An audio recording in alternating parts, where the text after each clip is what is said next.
A sharp cracking sound reverberated through the library of Westbrook Academy like a fired weapon, immediately followed by the disturbing noise of human flesh colliding with solid oak wood. In the wake of the impact, Eleanor Voss remained motionless, her petite body shaking as she clutched the substantial wooden chair, its legs still quivering from the collision. A thin stream of blood ran from her torn lip where Kevin Rothschild's palm had made contact merely 5 seconds prior. However, Kevin was now the one sprawled among the remains of a study desk. His backbone twisted at such an unnatural angle that it caused 30 onlookers to collectively gasp. 72 hours prior to this life-altering incident, Eleanor had existed as nothing more than an invisible presence in that very same library, deliberately unseen and content with her obscurity. Early morning sunlight streamed through the towering windows as she occupied her customary position, the most distant table from the entrance, an area the morning visitors never frequented. Her fingertips ran along the weathered pages of her quantum physics textbook while her opposite hand unconsciously contacted the military identification tags concealed under her baggy sweatshirt. At 7:30 in the morning, the library served as her refuge, a sanctuary where she could be present without the draining act of adolescent social engagement. This tranquility shattered when Kevin Rothschild made his entrance with characteristic fanfare, his expensive footwear clicking across the polished floors like a timer counting down to disorder. As the offspring of pharmaceutical empire CEO Harrison Rothschild, Kevin navigated Westbrook Academy as though he possessed it, which his father's financial contributions technically suggested he partially did. Accompanied by his faithful companions, Dmitry Volkov and Bryce Hawthorne, Kevin scanned the library with the assessing gaze of a predator choosing its victim. His attention swept beyond the groups of studying pupils, beyond the rows of gleaming computer stations, and settled on the isolated figure bent over dated textbooks in the corner. If witnessing someone maintain complete composure during harassment has already captivated you regarding what Eleanor conceals, press that like and subscribe button immediately. Additionally, if these narratives about concealed strength make you feel less isolated, the thanks button located below genuinely assists me in continuing to share them. Now, observe Kevin's next actions. "Observe what we've discovered here," Kevin proclaimed, his tone carrying that distinct quality of privileged entertainment that originated from never experiencing repercussions. He neared Eleanor's desk with calculated slowness, each footstep designed to attract notice from other students who started retrieving their mobile devices with practiced subtlety. The Phantom Girl genuinely exists beyond urban mythology. Eleanor kept her gaze on her book, although her fingers gripped the page imperceptibly tighter. Throughout her 3 years at Westbrook, she had mastered the technique of showing no reaction, recognizing that acknowledgement merely fed the monster of teenage cruelty. Kevin circled her workspace like a predatory fish testing the waters, his fragrance overpowering in its closeness, a cloud of advantage and questionable decisions. "I'm uncertain whether I've ever heard your voice," Kevin persisted, taking one of Eleanor's notebooks and flipping through it with casual disrespect for personal boundaries. "I'm starting to question if you possess the ability." The notebook contained mathematical equations, but these weren't the typical calculus covered in their advanced placement curriculum. These were distinct, geometric patterns and force computations that caused Dmitry to wrinkle his forehead in bewilderment when he peered over Kevin's shoulder. The notebook fell back onto the surface with needless force, causing Eleanor's pencil to roll toward the brink. She intercepted it without glancing, a motion so swift and accurate that Bryce genuinely retreated a step. Kevin observed the reaction, his eyes constricting with curiosity. In his worldview, individuals belonged to 2 classifications, those who submitted to his dominance and those who required additional pressure to fracture. Eleanor's total absence of response positioned her in a fascinating 3rd classification he hadn't previously encountered. "Tomorrow," Kevin stated, inclining close enough that Eleanor could detect the mint gum unsuccessfully masking the energy drink on his exhalation, "I desire to discover if phantoms can experience bleeding." The threat lingered in the atmosphere as Kevin and his group exited, leaving Eleanor isolated with the burden of what approached. She ultimately raised her head, her gray eyes monitoring their departure with an expression as indecipherable as stone. Her hand shifted to the dog tags once more, sensing the embossed letters of a name she carried like protective armor: Colonel Mitchell Voss, Special Forces, killed in action. The physics textbook shut with gentle finality as Eleanor commenced preparing for a conflict she'd spent 3 years evading. That evening, Eleanor positioned herself in her apartment's compact living room, confronting a display of photographs she seldom permitted herself to examine. Her father's career mapped out through images, training soldiers in close-quarters combat, accepting honors, instructing a significantly younger Eleanor on proper stance, proper falling technique, proper redirection of force into advantage. Her mother had eliminated most of these photographs following the funeral, but Eleanor had preserved them, concealed them, maintained them like sacred relics of a belief she was prohibited from practicing. The muscle memory resided in her skeleton, programmed from age 6 when her father initially taught her that power wasn't about physical size, but about comprehending leverage, momentum, and human psychology. 9 years of instruction terminated abruptly when a training mishap claimed Colonel Voss during a classified mission. Her mother's sorrow had crystallized into a singular directive: never utilize what he instructed you. Violence had claimed him, and violence would not claim their daughter. Eleanor had respected that commitment throughout 3 years of escalating suffering at Westbrook. However, Kevin's threat felt distinct, carried a pressure that strained against her self-control, like water against a barrier. The following morning arrived bearing unusual tension in the library. Information had circulated through Westbrook's digital channels that Kevin had selected his latest entertainment, and students positioned themselves for ideal viewing perspectives while maintaining believable deniability. Eleanor appeared at her customary time, occupied her customary seat, opened her customary book.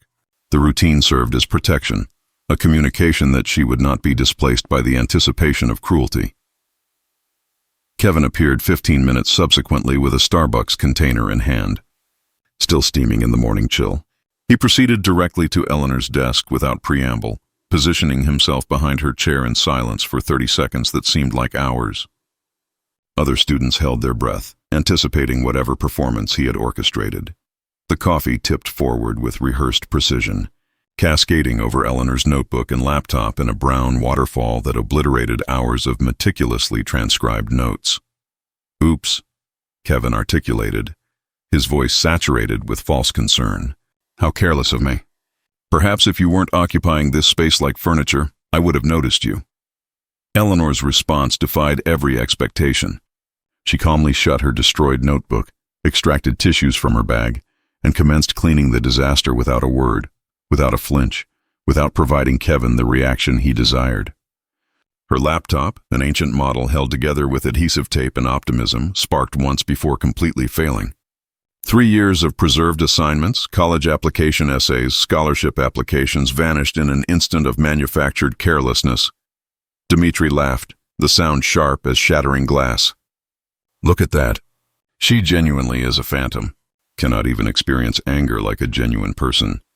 But Bryce noticed what the others overlooked: the manner in which Eleanor's hand trembled slightly as she cleaned, not with fear but with something else, something restrained by willpower alone. He observed her fingers flex and unfold in a pattern that appeared almost like preparation, like a fighter rotating their shoulders before entering the ring. The observation unsettled him sufficiently that he took an unconscious step backward. Kevin, denied his expected entertainment, escalated his approach. He seized Eleanor's backpack from beside her chair, inverting it onto the wet table where coffee still pooled. Books, papers, and personal items scattered across the surface, but it was a small wooden container that captured everyone's attention. It fell open on impact, revealing military medals, a folded flag, and a photograph of Eleanor with a man in uniform, both smiling at some distant moment of happiness. The library descended into absolute silence as Eleanor finally looked up, her gray eyes meeting Kevin's with an intensity that made him blink. For a moment, just a heartbeat, something dangerous flickered in her expression, something that made Kevin's primitive brain scream warnings his conscious mind ignored. Then it was gone, replaced by the same blank neutrality she wore like armor. "My father's belongings," Eleanor stated, her voice quiet but carrying in the silence.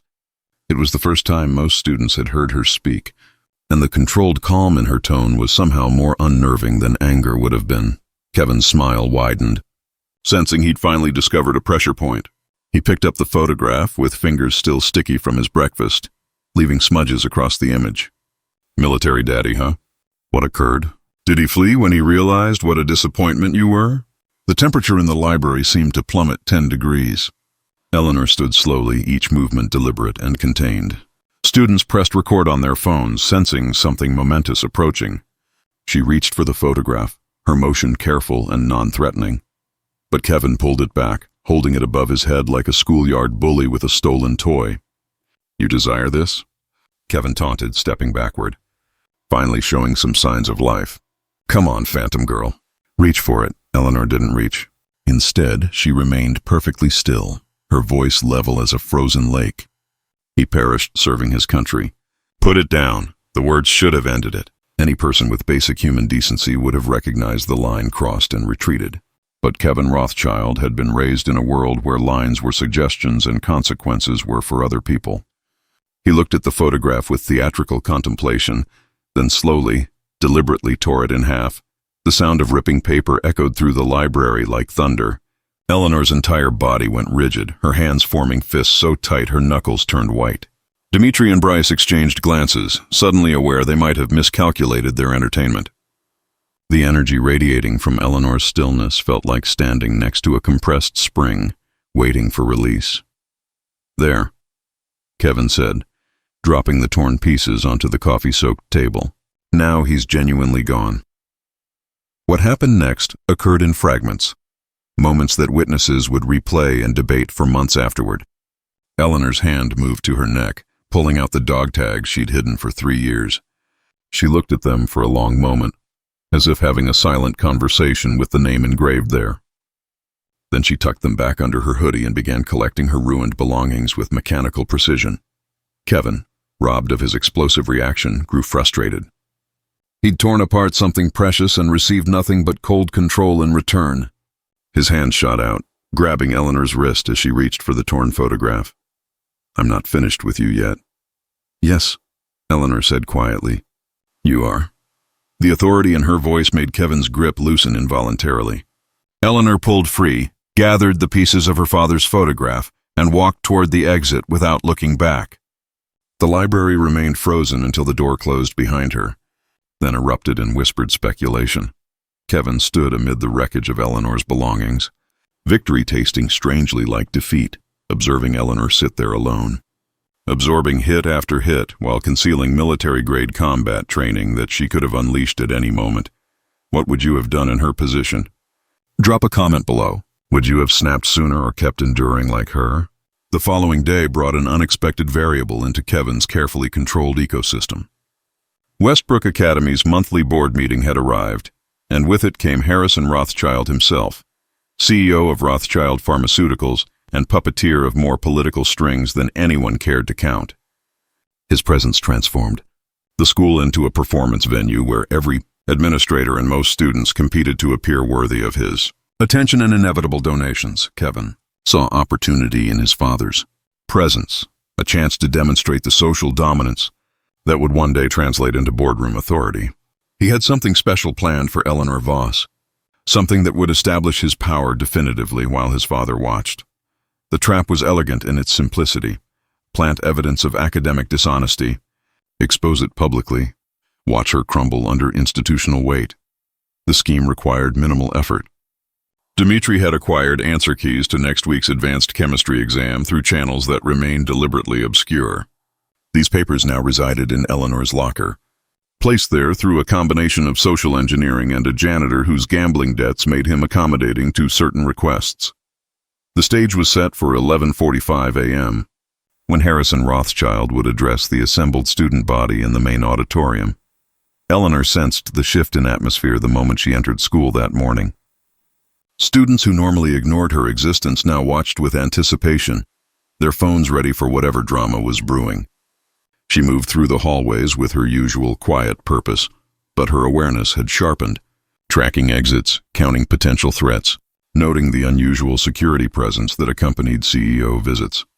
The announcement came over the intercom at 11:30 a.m., summoning all students to the auditorium for a special presentation.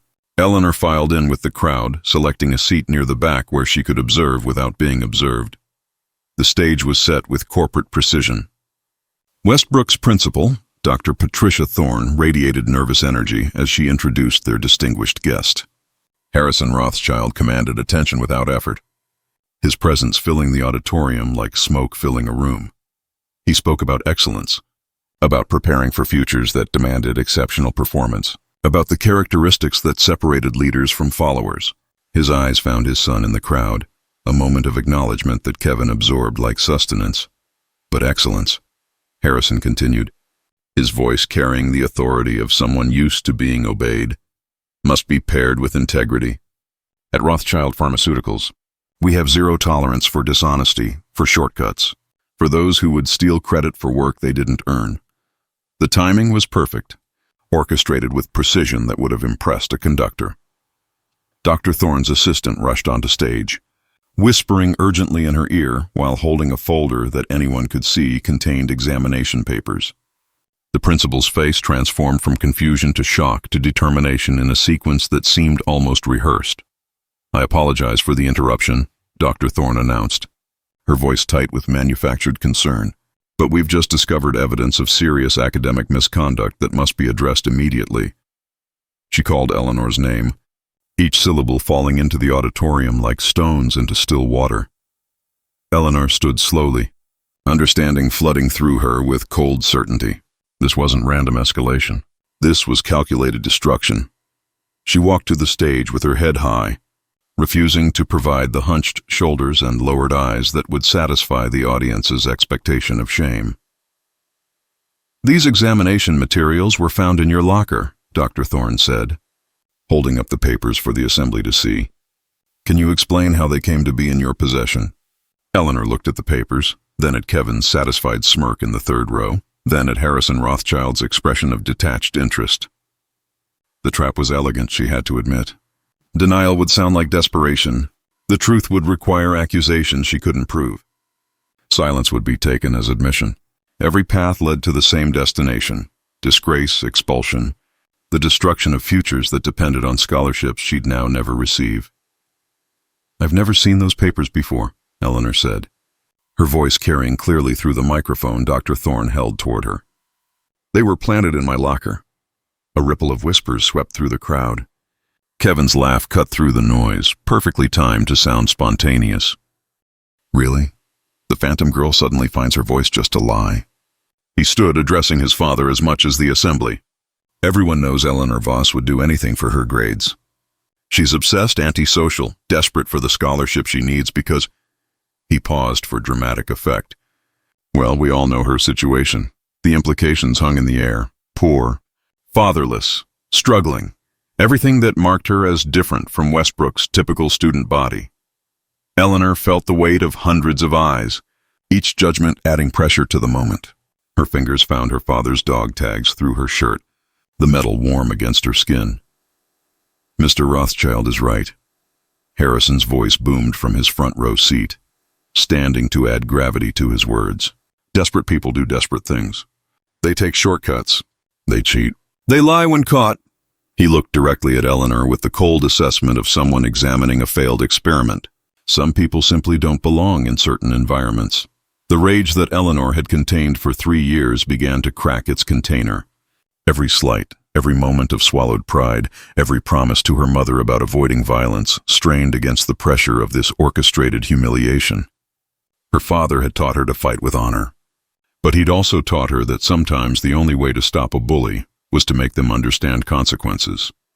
"You're right," Eleanor said, her calm voice cutting through the assembly's murmur. "Some people don't belong here." She turned to face Kevin directly.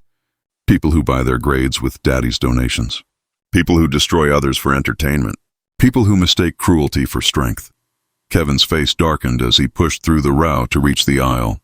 He mounted the stage in 3 quick strides, his father's presence emboldening him beyond usual boundaries. Dr. Thorne stepped back, uncertain how to manage the CEO's son's involvement. Kevin stopped directly in front of Eleanor, close enough that the microphone picked up his breathing. "You need to learn your place," he said, his voice low but amplified through the sound system. "I know my place," Eleanor replied, matching his quiet intensity. "It's standing up to people like you, The slap came without additional warning, Kevin's hand connecting with Eleanor's face in a crack that echoed through the auditorium like a judge's gavel. Her head snapped to the side, blood immediately welling from where his family ring had split her lip. The assembly gasped in collective shock, phones rising like salutes to capture the moment. Harrison Rothschild's reaction was not what anyone expected. He smiled, a cold expression of approval for his son's demonstration of dominance. "Some lessons," he said into the stunned silence, "require physical reinforcement." Eleanor touched her lip, looking at the blood on her fingers with an expression that transformed from shock to something else, something that made the nearest student step backward unconsciously. She straightened slowly, her gray eyes finding Kevin's with an intensity that made him blink. Time seemed to slow, each second stretching like heated glass. The first second, Eleanor's body shifted, weight transferring in a way that would have meant nothing to most observers but everything to anyone trained in combat. Her shoulders relaxed even as her core tensed, the paradox of preparation that preceded explosive movement. The second, her hands moved to the heavy oak chair beside the podium, fingers wrapping around its back with a grip that spoke of purpose rather than panic. The chair weighed at least 20 pounds, solid construction from an era when furniture was built to last generations. The third second, the pivot began, Eleanor's entire body rotating with the kind of mechanical precision that came from thousands of hours of practice. Her father's voice echoed in her memory, teaching her about momentum, about using an opponent's expectations against them, about the surprise advantage of unexpected force. The fourth second, Kevin's eyes widened as his brain finally processed what was happening, but his body had no time to respond. He'd expected tears, collapse, submission. He'd never imagined that the phantom girl he'd tormented for months was actually a warrior choosing not to fight. The fifth second, the chair connected with Kevin's back with a sound that would haunt witnesses' dreams, the crash of wood against spine that spoke of serious damage. His body lifted off the stage, propelled by the perfectly transferred energy of Eleanor's strike, before crashing through the podium in an explosion of splintering wood and electronic feedback from the destroyed microphone system. The auditorium erupted into chaos as Kevin Rothschild's body came to rest amid the wreckage of the podium, his designer shirt torn and already showing the violent bloom of bruising that would mark him for weeks. His breathing came in short, panicked gasps that suggested possible rib damage. While his legs remained ominously still, Dimitri and Bryce rushed to their fallen leader, their phones forgotten in genuine terror at seeing their untouchable friend reduced to broken vulnerability. Eleanor stood motionless on the stage, the chair still gripped in her hands like a medieval weapon, blood continuing to drip from her split lip onto the polished floor. Her expression held no triumph, no regret, only a terrible calm that made even the teachers hesitate to approach. The dog tags had come free during the motion, hanging outside her hoodie where everyone could see the name that explained everything and nothing. Colonel Mitchell Voss, Special Forces. Harrison Rothschild was the first to break the paralysis, his voice cutting through the pandemonium with corporate authority. "Call 911 immediately and security. Arrest this girl for assault." He knelt beside his son, his usual composure cracking, as Kevin moaned incoherently about numbness in his fingers. Dr. Thorne fumbled for her phone while simultaneously trying to direct the evacuation of students, who pressed against each other for better views, their cameras capturing every second of the unprecedented drama. The school's 2 security guards moved toward the stage, but their approach was cautious, uncertain how to handle a student who had just demonstrated such explosive capability. "Everyone remain calm," a new voice commanded from the back of the auditorium, carrying the kind of authority that made people instinctively obey. Ms. Hazel Blackwood, Westbrook's seemingly unremarkable librarian, walked down the center aisle with purpose that transformed her entire presence. Gone was the quiet woman who reshelved books and enforced silence. In her place stood someone who moved like law enforcement, who assessed threats with professional precision. She reached into her cardigan and withdrew something that caught the light, a badge that made both security guards freeze mid-step. Special Agent Hazel Blackwood, FBI, nobody moves until I say so. The revelation hit the assembly like a second shockwave. Students looked between their librarian and the federal badge with expressions of complete incomprehension. Harrison Rothschild's face went through a spectacular transformation from rage to confusion to something that might have been fear. "This is ridiculous," he sputtered, standing to face this new threat to his controlled narrative. "You can't be serious. FBI in a high school library?" Agent Blackwood ignored him, moving past to mount the stage where Eleanor still stood frozen. She gently removed the chair from Eleanor's grip, setting it aside before examining the girl's injured face with professional assessment. "Are you hurt beyond the lip?" Eleanor shook her head slightly, her voice barely audible. "I broke my promise. I used what he taught me." "You defended yourself against assault," Blackwood corrected, loud enough for the recording phones to capture, after sustained harassment that this institution failed to address. She turned to face the assembly, her badge held high.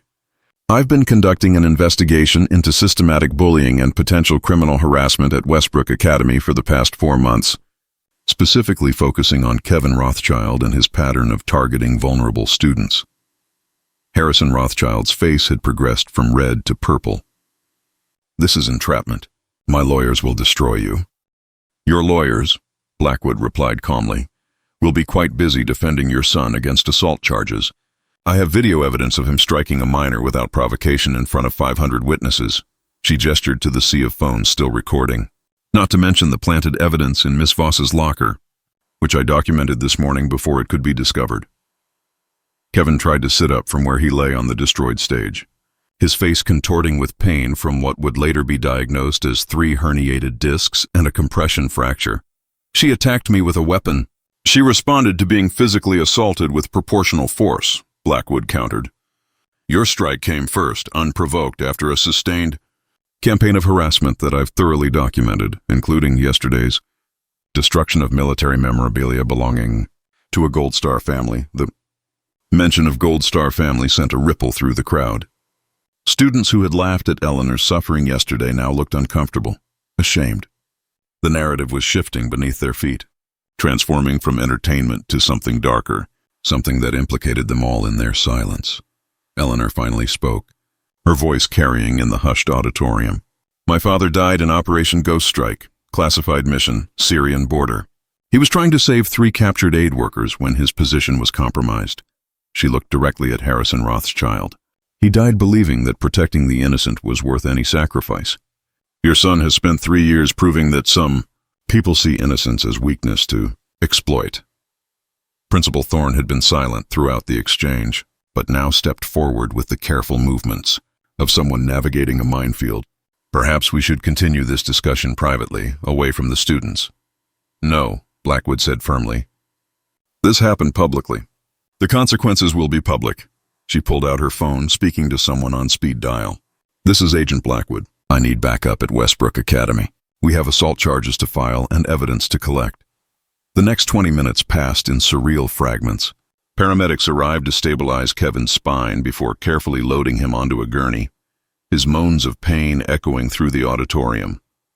Local police took statements while FBI agents began collecting phones that contained evidence. Harrison Rothschild made frantic calls to lawyers who gave him increasingly grim assessments of the situation. Eleanor was escorted to the nurse's office to have her lip properly treated, Agent Blackwood staying beside her like a protective shadow.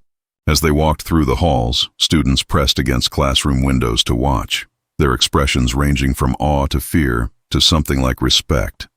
"How long have you known?" Eleanor asked as the nurse applied butterfly bandages to her split lip. "Since your first week," Blackwood admitted. "I pulled your father's service record when you enrolled. Mitchell Voss was a legend in certain circles.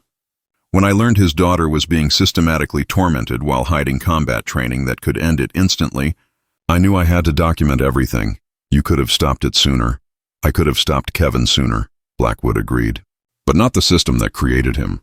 His father has been using Rothschild Pharmaceuticals' influence to cover up Kevin's escalating violence for years. 3 students attempted suicide after his campaigns against them. 2 families were paid off. 1 moved to another state." She paused, meeting Eleanor's eyes.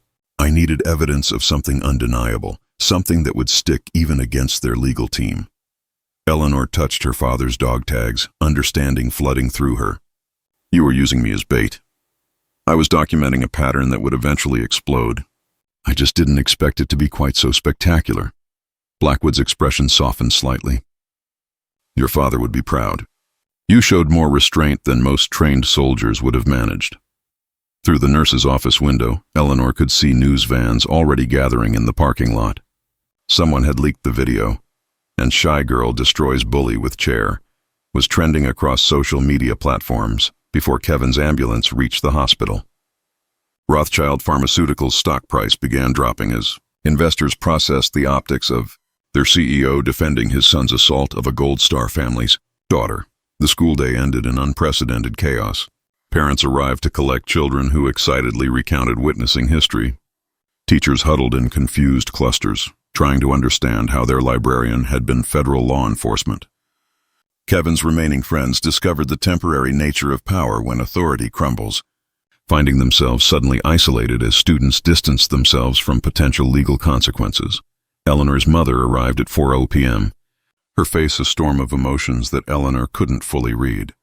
Jennifer Voss was a small woman who had somehow become smaller since her husband's death, as if grief had physically diminished her. She stood in the principal's office doorway, taking in her daughter's bandaged face, the FBI agents, the lawyers already circling like vultures. "You used it," she said simply. "The violence he taught you." "I'm sorry," Eleanor began, but her mother crossed the room in quick steps, pulling her into an embrace that smelled of vanilla extract in the bakery where she worked double shifts to afford Westbrook's supplemental fees. "Don't apologize," her mother whispered fiercely. "Your father taught you to protect yourself when I couldn't. I was wrong to make you hide it." She pulled back, examining Eleanor's face with gentle fingers. Mitchell would have done exactly the same thing, except Kevin would be in worse condition. Agent Blackwood provided a business card to Jennifer Voss. "The FBI will ensure Eleanor faces no legal consequences. She was defending herself against documented assault. However, you may want to consider transferring schools. The attention this will generate could be overwhelming." But Eleanor shook her head slowly. "I'm not running. Not anymore. They need to see that fighting back is possible." The next week passed in a blur of legal procedures and media attention. Kevin Rothschild's injuries proved severe enough to require surgery, though he would eventually recover most function with extensive physical therapy. The viral video had been analyzed by combat experts who marveled at Eleanor's technique, noting the perfect kinetic chain that had transferred maximum force while minimizing risk to her own body. Some called it luck. Those who understood biomechanics called it mastery. Harrison Rothschild's efforts to control the narrative failed spectacularly. Every attempt to paint Eleanor as dangerous was countered by the months of harassment Agent Blackwood had documented. Screenshots of Kevin's deleted social media posts surfaced, showing a pattern of cruelty that extended far beyond Westbrook. Former victims came forward with their own stories, their own scars. The lawsuit Rothschild Pharmaceuticals filed against Eleanor was withdrawn within 48 hours when their legal team explained the catastrophic publicity that would result from a billionaire corporation attacking a Gold Star family's teenage daughter. Eleanor returned to Westbrook the following Monday, walking through the front doors into a fundamentally changed environment. The hallway parted before her like a biblical sea, students stepping aside with expressions of wary respect. She made her way to the library, to her corner table that someone had cleared of any trace of the coffee incident, and opened her quantum physics textbook as if nothing had changed. But everything had changed. Students who had ignored her for 3 years now nodded acknowledgement when they passed. Teachers who had overlooked the bullying now checked on her with guilty frequency. Dimitri and Bryce, abandoned by their fallen leader's power, avoided her completely, taking elaborate routes to avoid crossing her path. The library itself felt different with Agent Blackwood gone, returned to wherever FBI agents went when their covers were blown. A new librarian, young and nervous, jumped whenever Eleanor entered, as if expecting another explosive revelation. Eleanor missed Blackwood's steady presence, the sense that someone was watching who actually understood the weight of carrying violence in your bones while choosing peace. 3 weeks after the incident, as autumn began painting Connecticut in shades of fire, Eleanor sat in her usual spot finishing a scholarship application essay. The topic asked about overcoming adversity, and she found herself writing about her father, about the burden of strength, about the choice between capability and action. Her fingers moved across the keyboard with the same precision she'd used to swing that chair, each word carefully selected for maximum impact. The afternoon sun slanted through the library windows, casting long shadows across empty tables. Most students had left for the day, pursuing their after-school activities and social lives that Eleanor still had no interest in joining. She preferred the solitude, the space to exist without performance or expectation. The incident with Kevin hadn't made her social. It had simply made her visible. She packed her belongings carefully into the same backpack Kevin had emptied onto that coffee-soaked table. The torn photograph of her and her father had been carefully taped back together, now laminated and tucked into a pocket next to his service medals. These artifacts of loss had become talismans of survival, reminders that some things broken could still hold meaning. The walk to her locker was uneventful. The hallways empty except for the distant sound of basketball practice echoing from the gym. Eleanor spun her combination lock with practiced ease, the metal door swinging open to reveal textbooks and notebooks arranged with military precision. She reached for her history text, planning to study for tomorrow's exam, when her fingers brushed something that shouldn't be there, a black envelope. Expensive paper that felt like silk against her fingertips. No name on the outside, no indication of how it had appeared in her locked locker. Eleanor glanced down the empty hallway, suddenly aware of how isolated she was, how vulnerable despite all her training. She pulled out the envelope, noting its weight suggested something more than just paper inside. The seal was black wax, impressed with a symbol that made her blood run cold, a serpent coiled around a dagger. She'd seen that symbol exactly once before. In a classified briefing her father had shown her when she was 12, explaining why his work was dangerous, why they had to be careful, why some enemies never forgot. Inside was a single black card, no text, no identification, just the raised symbol that seemed to writhe in the fluorescent lighting. Behind the card was a photograph she'd never seen before, her father in combat gear standing next to 3 other soldiers, their faces obscured by tactical masks. But one of them had a tattoo visible on his forearm, the same serpent and dagger that marked the card. Eleanor's phone buzzed with an unknown number. The text was brief. Ghost Strike remembers its deaths. She spun around, searching the empty hallway for any sign of observation. The security cameras that should have been recording showed only static on the monitoring station visible through the office window. Someone had been here. Someone with the skill to bypass locks and surveillance. Someone who knew about her father's final mission. Another text arrived. Your father should have stayed dead. The implications hit Eleanor like physical blows. Her father's death, classified as a training accident, might not have been accidental. The operation he died on, the one that saved 3 aid workers, might have had complications that were never reported. And someone, somewhere, believed Eleanor either knew something or owed something related to that night. She grabbed her backpack and moved quickly toward the exit, her trained awareness cataloging every shadow, every corner where someone could hide.